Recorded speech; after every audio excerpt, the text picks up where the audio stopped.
right, as I said, we're here to have fun tonight. So feel free to chit-chat. Don't be telling people to quiet down. This is a party tonight with funny stories and music, and the bar's open and all that good stuff. I'm going to bring up who I think, well, I like to think that Michael had several best friends, as is pretty obvious tonight.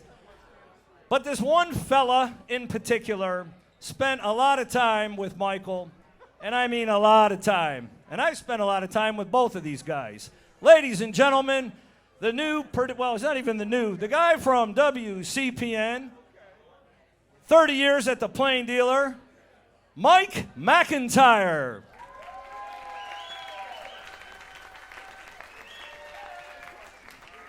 There it goes. Hello, everyone. How are you? How are you? Everybody doing good?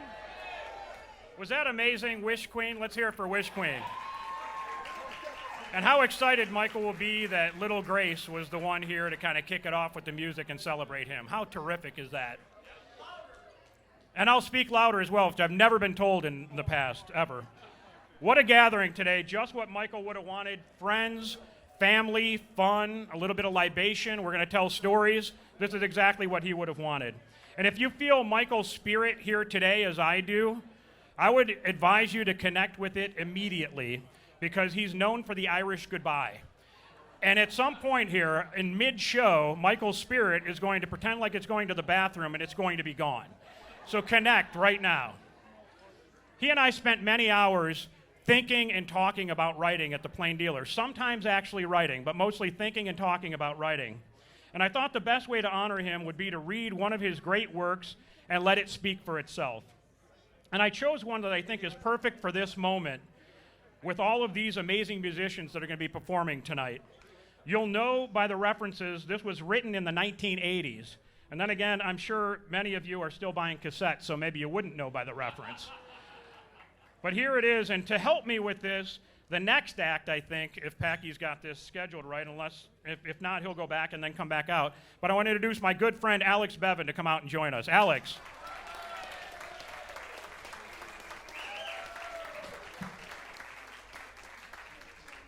As you can tell, Alex is a skinny little boy from Cleveland, Ohio.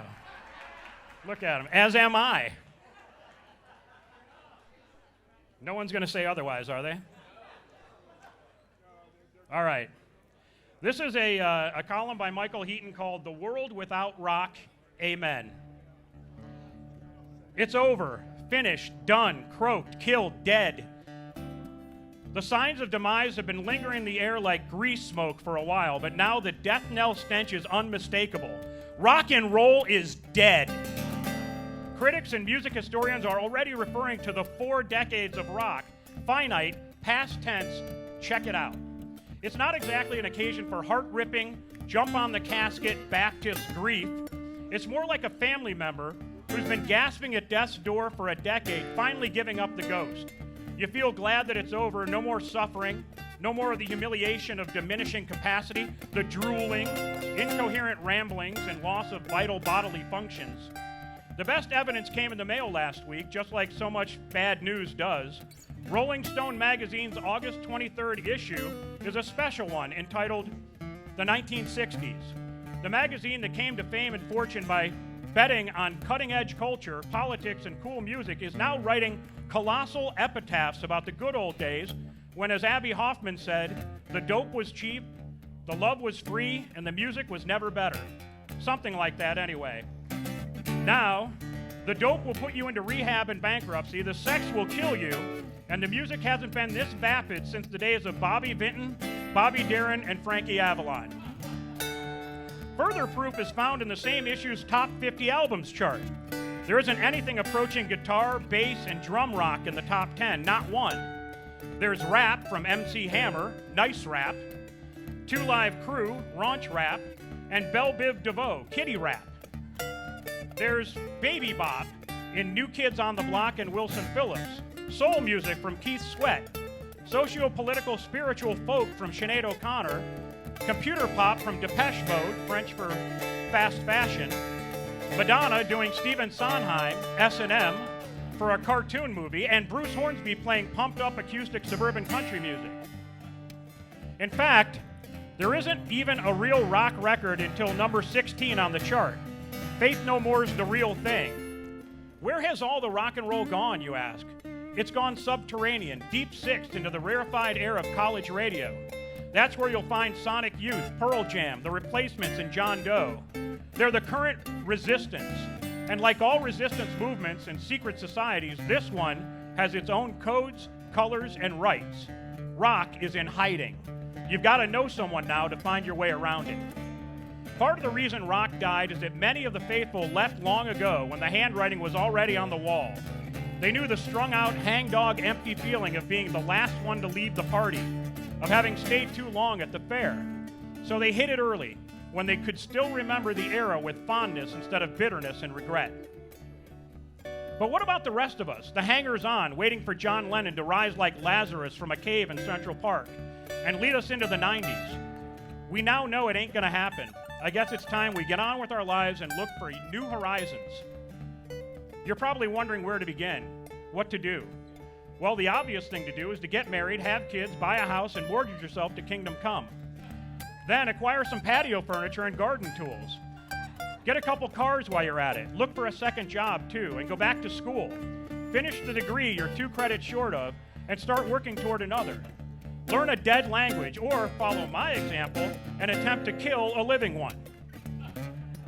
Go back to church, join the choir, and organize a bake sale. Or start your own church, band choirs, and bake sales. Get involved in your local community affairs. Go to city council meetings and have fun shouting down elected officials.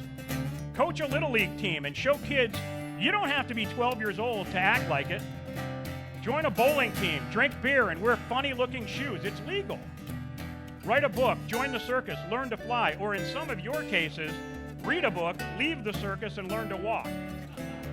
For the less ambitious, make some coffee, take a walk, watch a little television, visit relatives, get glasses, buy some shoes, pick up litter, take ballroom dancing lessons, grow a beard, not advisable for women. For the more ambitious, invade a foreign country, declare yourself king, and change all the traffic laws in amazingly obtuse ways. Then, abdicate. Build a spaceship in your backyard the size of the Queen Mary and drive the neighbors crazy by just backing it up and down your driveway. Run for governor of your street. With rock and roll out of your life forever, you'll never have time for all those activities and more. No more wasting money on records, tapes, and CDs. No more wasting time staring off in a Thorazine stupor while some reprobate in leather trousers sings about his girlfriend or the destruction of the tropical rainforest or the destruction of his tropical girlfriend in a rainforest while it rained. Put all that behind you and begin life anew. Doesn't it sound great? Full of promise and hope for a better world? I didn't think so either. By the way, tickets for the September 7th Grateful Dead go on sale August 18th. I'll see you then. Michael Heaton, ladies and gentlemen, and Alex Bevan.